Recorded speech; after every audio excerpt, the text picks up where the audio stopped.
औज़ुबिल्लाहिमिनश्शैतानिर्रजीम बिस्मिल्लाहिर्रहमानिर्रहीम। आज एक और लेक्चर के साथ हम यहाँ पे मौजूद हैं। आज हम एक थ्योरम हल करने लगे हैं जिसका नाम है कैंटोर थ्योरम।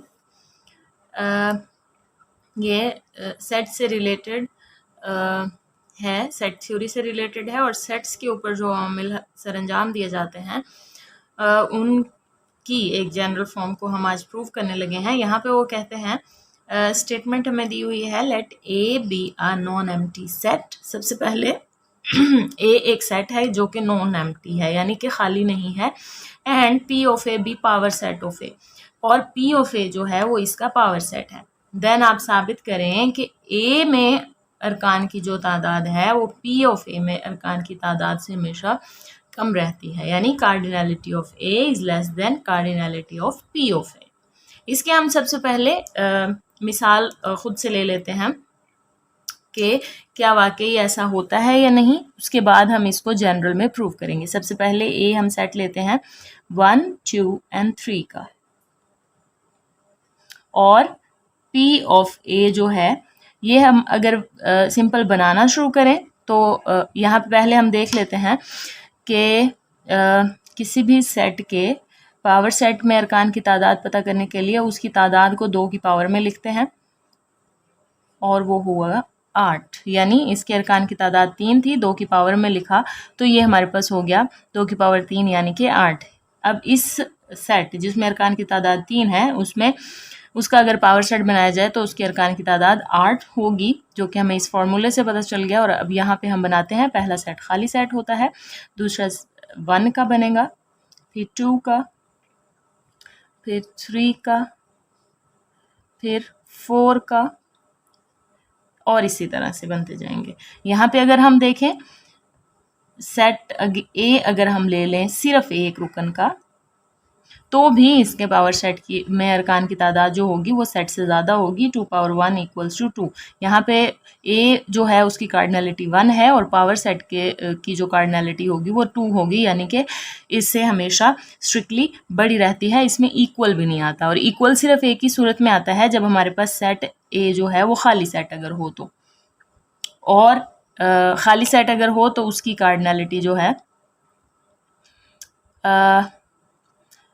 खाली सेट यानी कि एक रुकन है, इसके अंदर 2 पावर 0 इक्वल्स टू 1, तो इसकी कार्डिनैलिटी बराबर आती है। इसमें एक रुकन है और इसमें भी एक ही पावर सेट में भी अरकान की तादाद 1 होगी, लेकिन इसीलिए इस मसले के हल के लिए हमने यहाँ पे नॉन एम्प्टी सेट लिखा है ताकि यहाँ पे हम खाली सेट ना ले सकें। यहाँ पे हमने नॉन एम्प्टी सेट लिख दिया है ताकि यहाँ पे हमारे पास इक्वल की कंडीशन ही ना आए। हमने सिर्फ प्रूव करना है कि cardinality of A is strictly less than cardinality of power set of ए।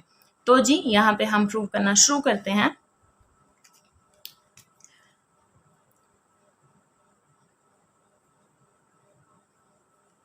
सबसे पहले प्रूव हम शुरू कर रहे हैं। प्रूव के लिए सबसे पहले let b be a subset of a such that b equals to x and x belongs to a।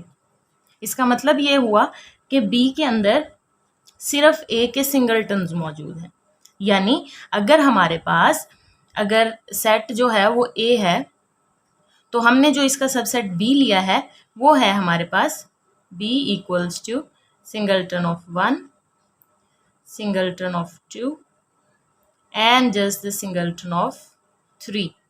इसके अलावा कुछ नहीं है। यहाँ से हम ये भी देख सकते हैं कि हमारे पास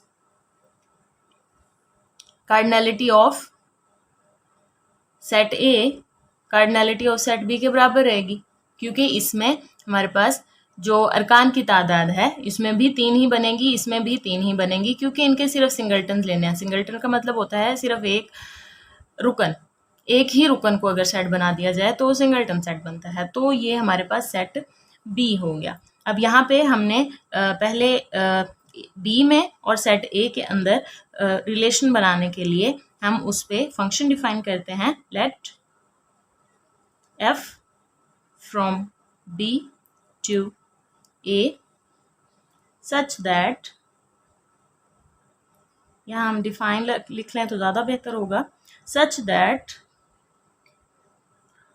f of singletons of x equals to x। यानी अगर हम b के सिंगलटन्स ले लें और उस पर फंक्शन अप्लाई कर दें तो वो हमें x देता है, जिससे हमें पता चला हमने a और b के दरमियान में रिलेशन बना दिया है। और यहाँ से हम देख भी रहे हैं कि इसमें कार्डिनलिटी और इसमें कार्डिनलिटी, यानी a के अरकान की तादाद और b के अरकान की तादाद बराबर रही है। तो यहाँ से हम लिख सकते हैं कि cardinality of b equals to cardinality of a। ठीक हो गया जी। और यहाँ से हम ये भी कह सकते हैं कि b सेट जो है वो हमेशा पावर सेट ऑफ a का सबसेट रहेगा, क्योंकि इसके अंदर सारे अरकान सेट ए वाले हैं और पी ऑफ ए जो है उसके उसके अंदर जो अरकान होंगे वो भी यही वाले होंगे। इसके आधे अरकान इसके अंदर मौजूद इसके अरकान इसके अंदर मौजूद हैं, इसलिए ये हमारे पास कंडीशन भी बन जाएगी कि बी जो है वो हमेशा पी ऑफ ए का सबसेट रहेगा। अब यहाँ से हमें ये पता चलता है कि अगर इसको मैं इक्वेशंस का नाम दे दूं 1 and 2 from 1 and 2, हमें पता चला कि cardinality of B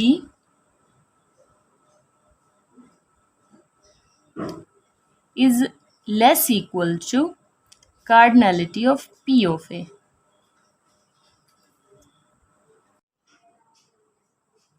And from 1, this implies that cardinality of A is less equal to cardinality of P of A, क्योंकि ये हमारे पास एक मेजर इक्वेशन ए आ गई। यहाँ पे हमारे पास हम यहाँ देख रहे हैं कि यहाँ पे हमने प्रूव करना था cardinality of A is strictly less than cardinality of P of A. यहाँ पे हमने जो प्रूव किया है उसमें हमारे पास आया है cardinality of A is less equal to cardinality of P of A. तो यहाँ पे हमने इक्वल को अब ख़त्म करना है, तो उसके लिए now we are to prove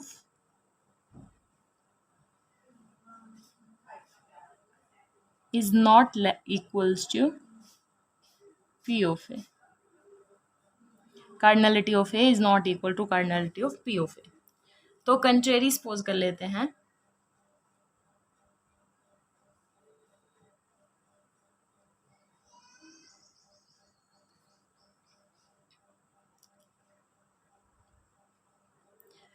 A mod equals to P of A mod।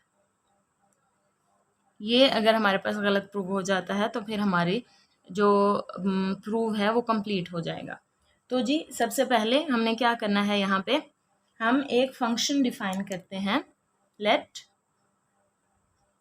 g from a to p of a such that अगर x जो है वो a के अंदर से हो तो g ऑफ x जो होगा वो बिलोंग करेगा P ऑफ A में से। यानी हमारे पास हर x जो A से बिलोंग करता है उसके ऊपर अगर फंक्शन अप्लाई, यहाँ पे हर x जो A से बिलोंग करता है उस पर अगर फंक्शन अप्लाई कर दिया जाए तो g ऑफ x जो होगा वो P ऑफ A यानी पावर सेट ऑफ A का एलिमेंट बन जाएगा। अब यहाँ पे हमने क्या करना है जी,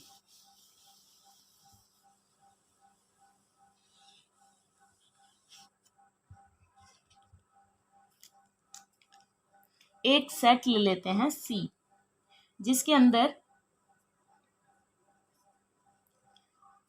X टाइप के एलिमेंट्स हैं जो A के अंदर से हैं, लेकिन वो X G ऑफ X के अंदर से नहीं होना चाहिए। जिसका मतलब हुआ जी ऑफ एक्स जो था वो पी ऑफ ए के अंदर था, जिसका मतलब है कि एक्स के वो एलिमेंट्स जो ए के तो हैं लेकिन जी ऑफ एक्स में से नहीं है, जिसका मतलब हुआ कि ये वाले एक्स जो एक्स ए के अंदर से तो हैं लेकिन पी ऑफ ए के अंदर से नहीं है, क्योंकि जी ऑफ एक्स जो है वो पी ऑफ ए के अंदर से बिलोंग करता है। तो ये हमारे पास एक और इक्वेशन बन गई जिसमें हमारे पास एक्स टाइप के एलिमेंट्स हैं जो ए के अंदर से नहीं है, ए के अंदर से तो हैं लेकिन जी ऑफ एक्स की शक्ल के नहीं है, जी ऑफ एक्स से बिलोंग नहीं करते, जिसका मतलब हुआ कि वो पी ऑफ ए के अंदर से बिलोंग नहीं करते। तो जी यानी अगर मैं इसकी मिसाल दूं कि हमारे पास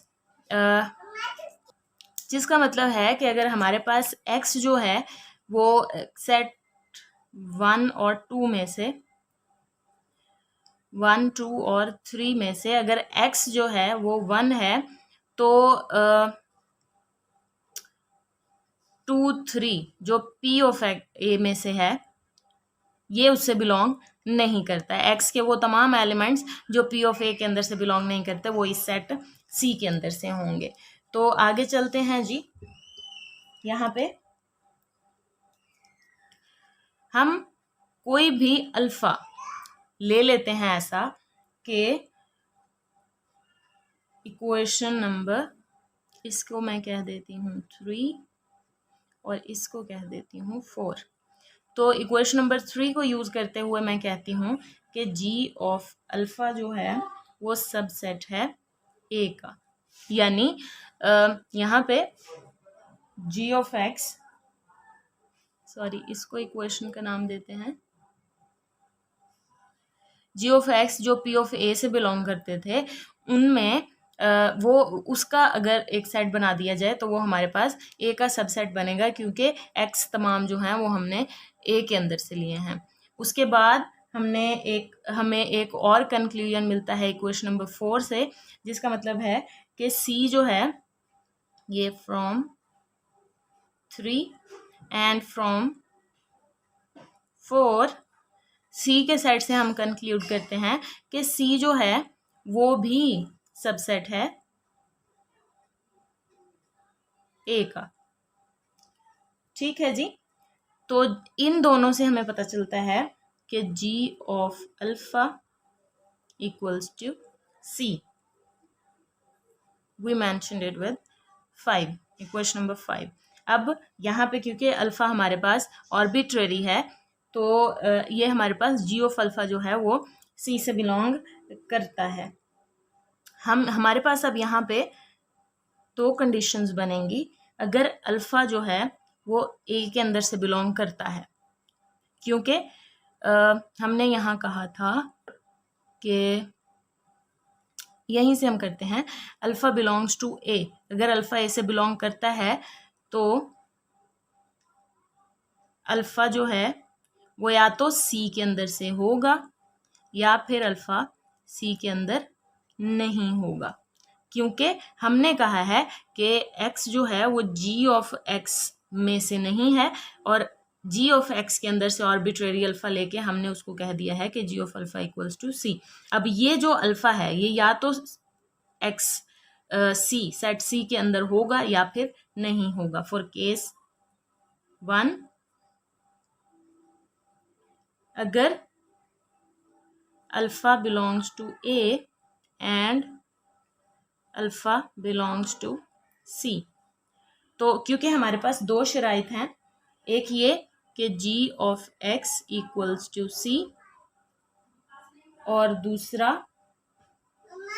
दो शर्तें हैं, एक तो g of x equals to C और दूसरा हमने ये साबित करना है कि अगर अल्फ़ा जो है वो सी के अंदर से बिलोंग करता है तो अल्फ़ा जी ऑफ एक्स में से बिलोंग नहीं करेगा। तो यहाँ पे हम करते हैं कि क्योंकि हमने कहा है कि अल्फ़ा बिलोंग्स टू ए है और अल्फ़ा बिलोंग्स टू सी करता है, तो इसका मतलब हुआ कि अल्फ़ा जो है वो जी ऑफ एक्स में से नहीं होगा। Equation number from equation number 4, equation 4 की वजह से ये हमारे पास जी ऑफ एक्स में से नहीं होगा। अगर ये जी ऑफ एक्स में से नहीं है और जी ऑफ एक्स सी के बराबर है, इसका मतलब हुआ कि अल्फ़ा जो है वो सी में से भी नहीं हो सकता इस इक्वेशन की वजह से। यहाँ पे हमने कहा कि अल्फ़ा सी में से है, एक्स बिलोंग्स टू अल्फ़ा करे और अल्फ़ा सी में से हो, लेकिन ये हमारे पास कंट्रडिक्शन प्रूव हो गई कि अल्फ़ा सी के अंदर से नहीं आई इस इक्वेशन की वजह से। केस 2 में भी इसी तरह से होगा कि अगर अल्फ़ा बिलोंग्स टू ए हो and alpha does not belongs to C, इसका मतलब है अल्फ़ा बिलोंग्स टू सी, क्योंकि अल्फ़ा जो है alpha belongs to g of x. अगर ये सी से बिलोंग नहीं करता तो जी ऑफ एक्स से बिलोंग करेगा, और अगर जी ऑफ एक्स से बिलोंग करेगा तो इस इक्वेशन की वजह से 4 की वजह से अल्फ़ा सी से भी बिलोंग करेगा। तो दोनों शर्तों में हमारे पास ये गलत प्रूव हो गया, विच इज कंट्राडिक्शन। यहाँ पे हम लिख लेते हैं